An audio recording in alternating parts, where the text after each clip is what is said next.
Hi, welcome back to Open Hand Farm. My name's Penny, and today we're going to be storing away some of the herbs that I hung to dry a few weeks ago that I clipped out of my garden. We're going to be preserving some comfrey, mint, sage, and rosemary. And I have a little extra treat at the end. You'll see what that is if you hang around. So let's get busy and see how we're going to do this. I'm also going to share with you some of the medicinal values that they offer. So just a reminder, I am not a certified herbalist. Everything that I am sharing with you today are things that I learned from other herbalists or online. So if you are currently taking over-the-counter or prescription medications, please check with your physician. Also, if you are pregnant or nursing, please check with your OBGYN or midwife before using these herbs. I am just sharing what has worked for me.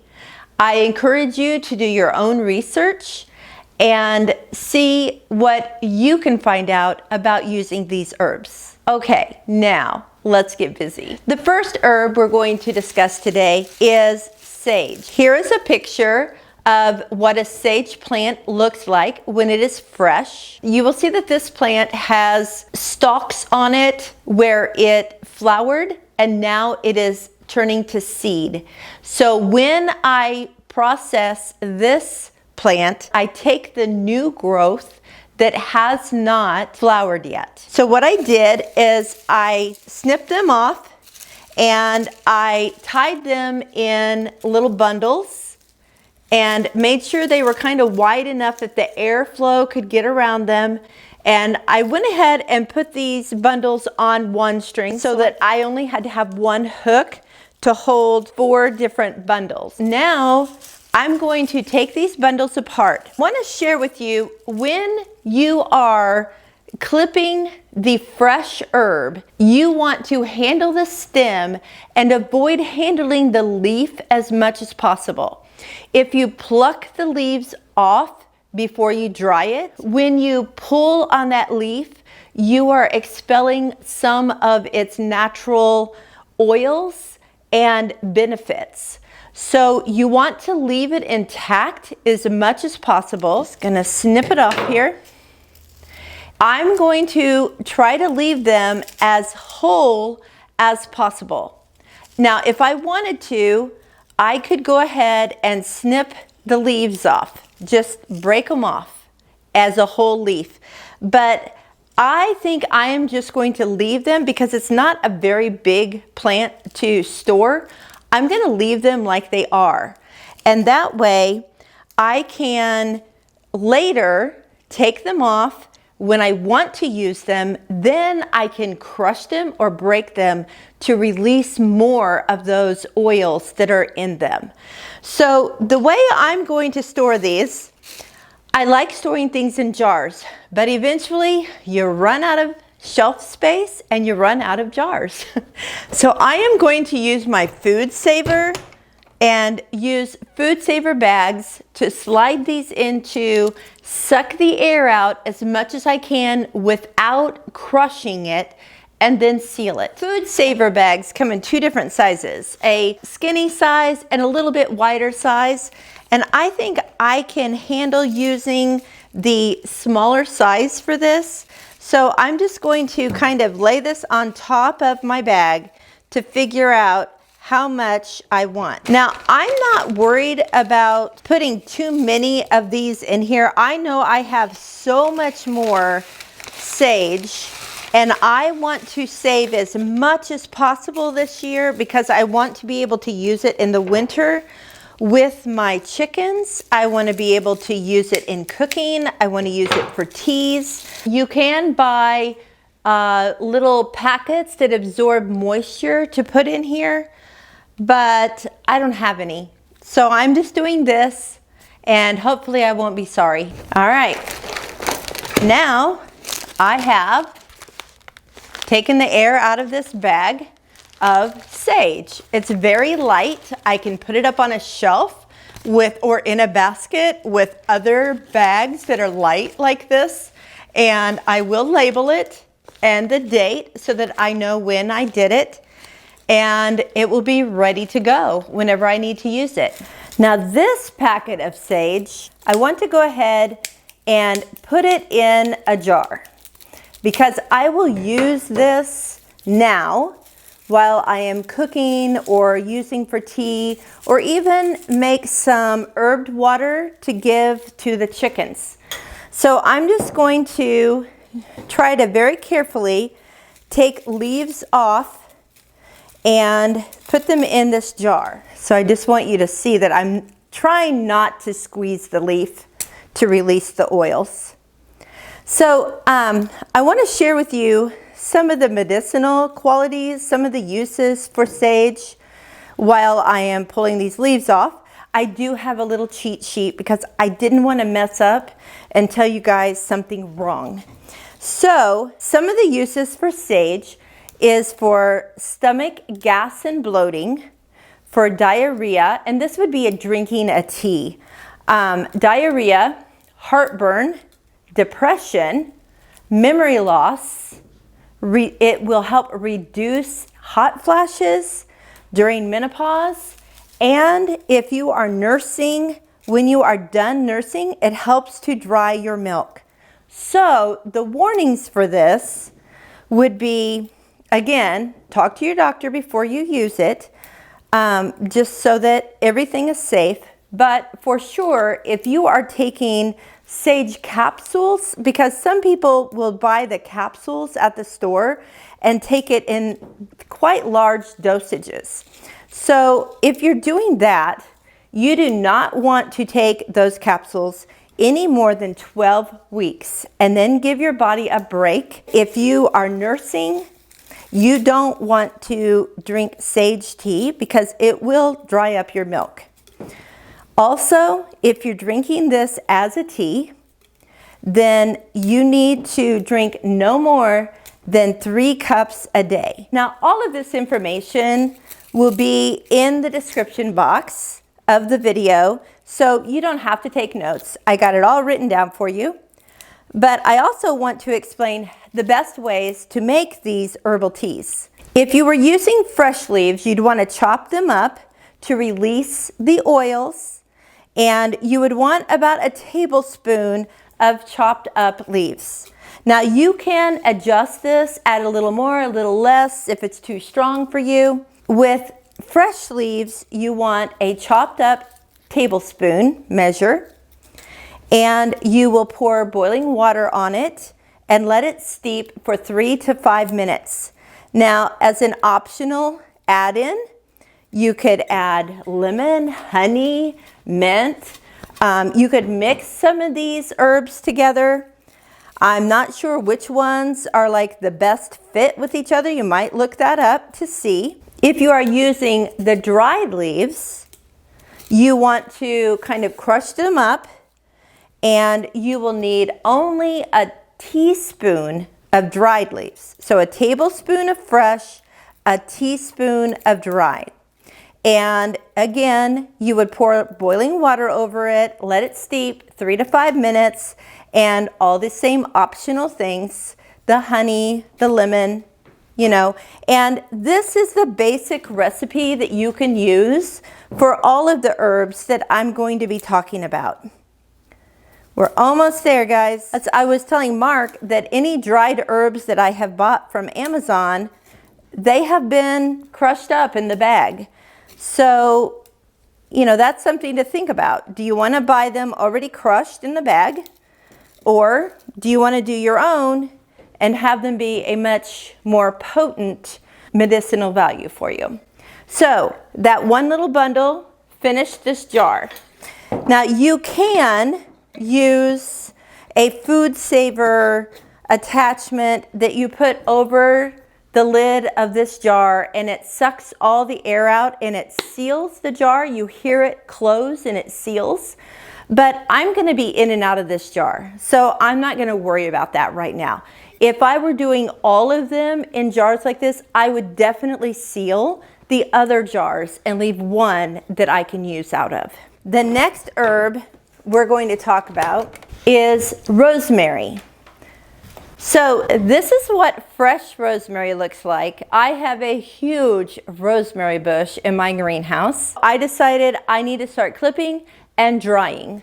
Dried rosemary has these tiny little leaves, I guess you would call them, that come off very easily. So it definitely is one that you want to try not to handle too much. So I'm going to put it in a bag also. I think it'll go in one bag. Now, this is definitely longer right here. So I'm just going to snip those long pieces off and lay them up here with the shorter ones so that I can do a smaller bag. I'm dropping some of my goodness, but that's okay. It's gonna happen. All right, now this hard stick here is kind of gonna poke a hole in my bag, I'm afraid. So I'm gonna cut the little pieces off of it and get it out of the way. And of course, I'm losing some of my little precious pieces, but that's okay. Now, I'm going to roll the bag out and see how big I'm going to need it. I want room at this end to seal it, and then I want room at the other end to put it in my saver to pull the air out. So I'm going to go kind of long here.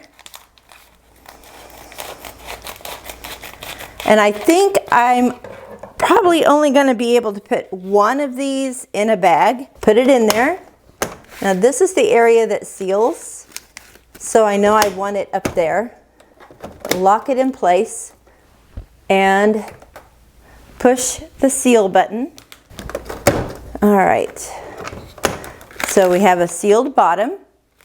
Now we'll put this in here.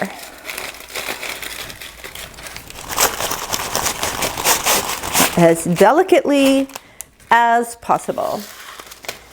And honestly, I'm wondering if I want to go ahead, I think I am going to go ahead and try to fit, this one's pretty narrow. I'm going to try to fit this one in. So these herbs are all very good for chickens. So actually, before I dried it, I could take this whole bundle and tie it up and hang it inside my chicken coop. And it would be really good for the respiratory system. Oh, good. That wasn't too bad. Get my arm out. Okay, we've got a couple of long pieces. I'm going to fold them over. All right, there we are. Bag full of rosemary. Now I'm going to I'm going to draw the air out of this like I did the other one. And again, I'm going to do the pulse so that I can control how much air comes out. I also want to dry these so that I have them in the future so that I could make, again, salves, tinctures, oils, bake with it, give it to my chickens in an herb water that would be good for them, and things like that. This is going to store much more easily because I will be able to just throw these on a shelf or in a basket or something because they're really lightweight. They won't crush each other, and that'll be great. This one I'm going to go ahead and open up. What I like to do with these is to take them and put them in a gallon jar. This one I'm going to save for something else at the end of the video. So I'm going to set it aside. But this I'm going to leave in here. Then this is how I use my rosemary.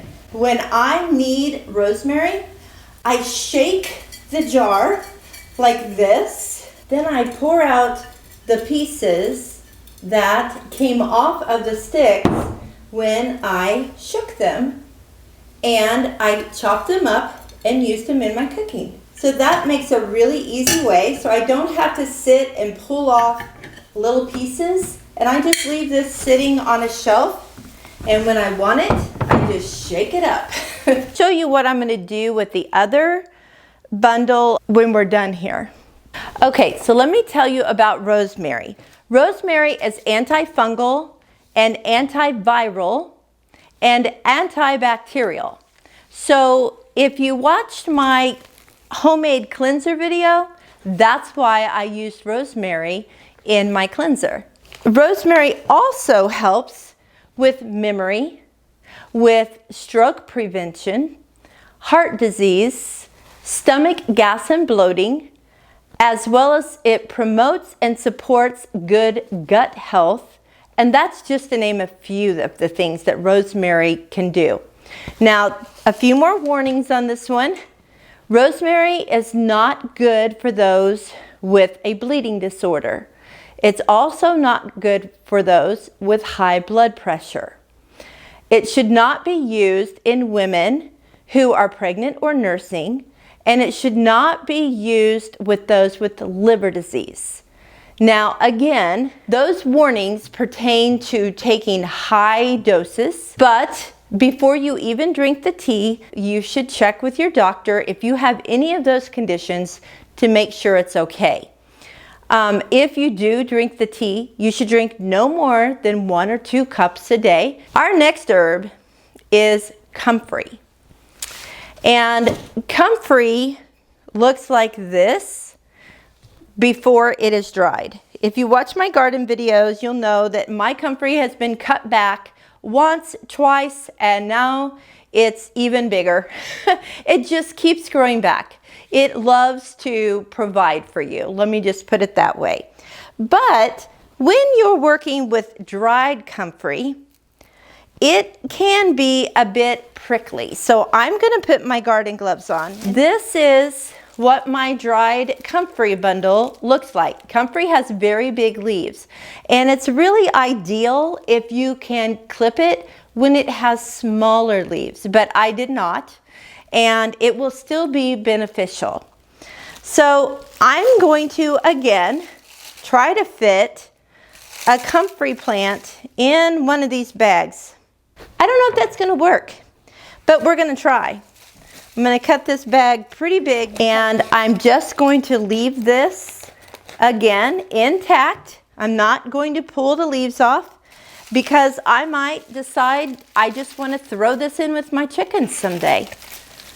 In the wintertime, when I don't have the fresh comfrey, that might just be what I do. Comfrey is a powerhouse, but you don't want to drink comfrey tea. Let me tell you what comfrey does do.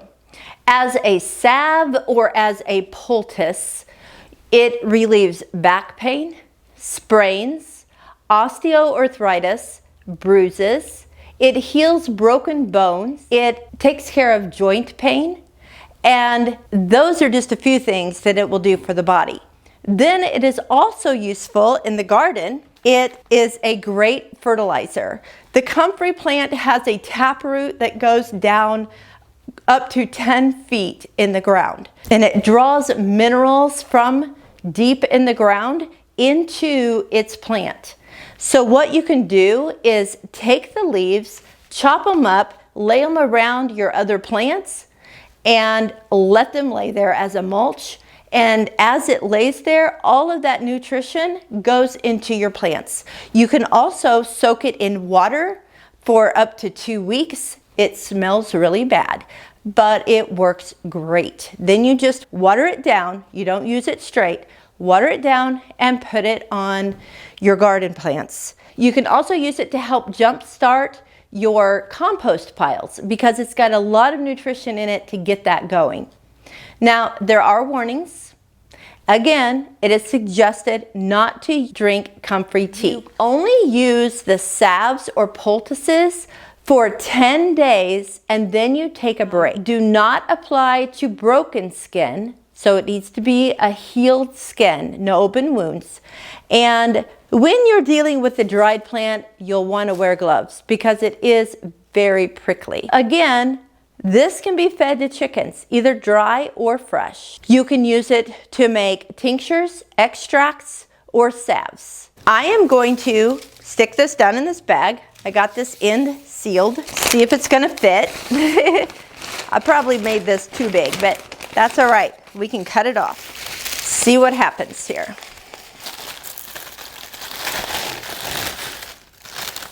Almost.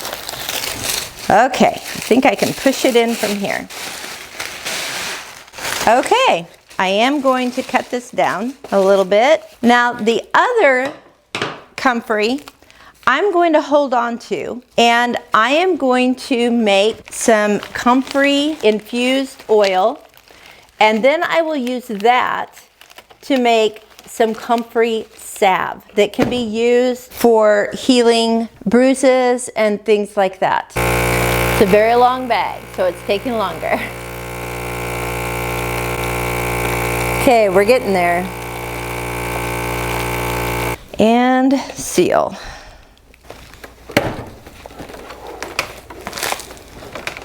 The next two I want to talk about are lemon balm and mint. They are in the same family and they are both great use for teas. I have already taken their leaves off and put them in jars. The lemon balm has really good qualities in that it helps with anxiety, it helps with dementia, it helps with upset stomach, insomnia, stress, and it helps the bowel. I ran across a website at thenerdyfarmwife.com, and she has a list of several other uses for lemon balm. And again, all of this information will be in the description box below. She suggests that you can use it to make lemon balm syrup, to make tea, to make bug spray, to sprinkle in a salad, so you can eat it raw. Any of these you can eat raw. To make tinctures that are antiviral, to make cold syrup, and so many more. So you should go to her website to get all the information on how to make those items. Now, the warnings on this is only use strong doses of lemon balm for up to 4 months at a time, and then take a break. And drink no more than 3 cups of tea daily. Now, mint also will help the common cold. It will prevent allergies and hay fever flare-ups, unless of course you're allergic to mint. And it will improve digestion, it will ease nausea, and it also relieves stress. And there are no known side effects or warnings to drinking mint tea. So the last thing I want to show you is what I'm going to do with the rest of this rosemary. I am going to infuse some olive oil with this rosemary. So it will be a very strong rosemary oil. And that oil in turn can be used to make salves. Rosemary as a salve could be used on the scalp. It could be used on wounds that are not open. Rosemary increases the blood circulation, so it can increase hair growth on your hair follicles. It can help to speed up healing. It can help relieve pain if you have a sore muscle or arthritis. So to make the oil, I'm going to take a pint jar.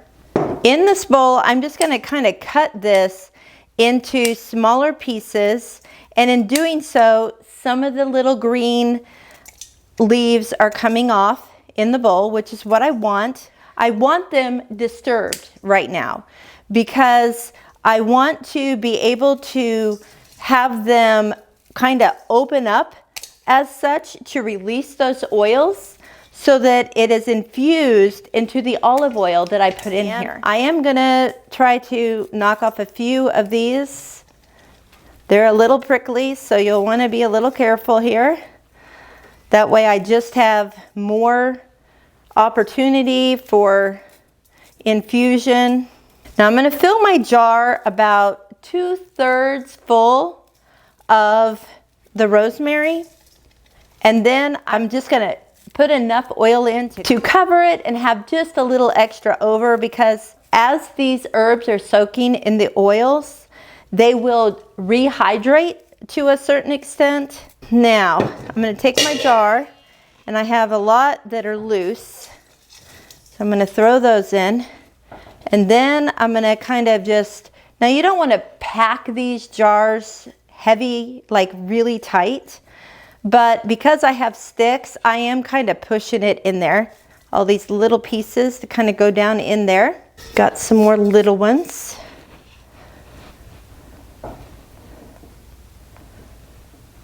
So now I am just going to fill that with extra virgin olive oil. You can use nut oils or other oils, but if you do, they will have a shorter shelf life because the nut oils do. So this way, I'm just gonna kind of shake it in there, but you can see that it is down in there. So that's good. I'm gonna put a little bit more. I've got these little sticks, but that's okay. A little bit more oil. There. Now they're pretty much all under the oil. Now what I'll do with this is I will put a lid on it, and I will put it either in the sunshine or in a closet for 2 to 4 weeks and let that rosemary infuse itself in the oil. If I put it in the sunlight, the sun will help warm it and infuse it more. So I think that's what I'm going to do. Now I'm also going to do this with some comfrey so that I can make some comfrey salve. So I wanted to just kind of give you an idea of some of the uses that I will do with these dried herbs so that you'll know what you can do with yours. Thank you so much for watching today. Again, I want to let you know that all the information that I have given you here will be in the description box below, so you don't need to worry about missing anything. I hope that you have been encouraged to get some herbs, grow some herbs, dry some herbs, and see how they work for you. Until next time, blessings on you and yours.